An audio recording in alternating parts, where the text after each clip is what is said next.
Hello' guys, welcome to my channel. আপোনালোকে অমৰা টেঙাৰ পাত খাই পাইছেনে? অমৰা টেঙাৰ পাত পেটৰ কাৰণে বিৰাটেই ভাল হয় আৰু তাৰ মেডিচিনেল ভেলিউজো বহুত আছে। আজি মই আপোনালোকক অমৰা টেঙা পাতৰ লগত মাছৰ এটা নতুন ৰেচিপি বনাই খুৱাম।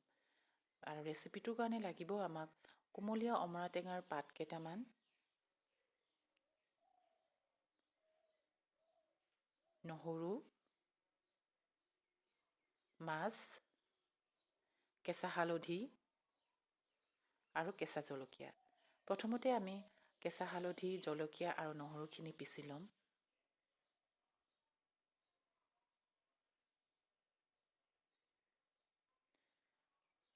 পিচাখিনি আমি মাছৰ লগত মেৰিনেট কৰি দিম।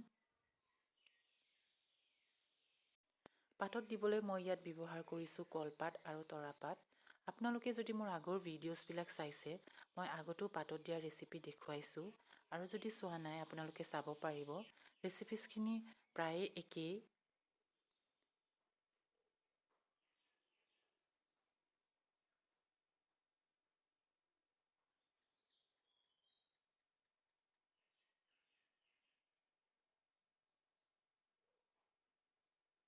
আধা ঘণ্টাৰ পিছত মই গেছৰ পৰা নমাই দিলোঁ।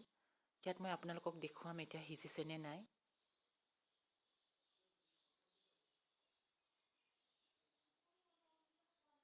চাওক, ধুনীয়াকৈ সিজি গৈছে। মই মাছখিনি মেৰিনেট কৰাৰ সময়ত নিমখ দিয়া নাছিলোঁ, সেইকাৰণে এতিয়া খোৱাৰ আগতে নিমখ অকণমান দি সানি ল'ম। আপোনালোকে যদি মোৰ ভিডিঅ'টো ভাল পাইছে তেনেহ'লে লাইক কৰিব, শ্বেয়াৰ কৰিব আৰু ছাবস্ক্ৰাইব কৰিব নেপাহৰিব।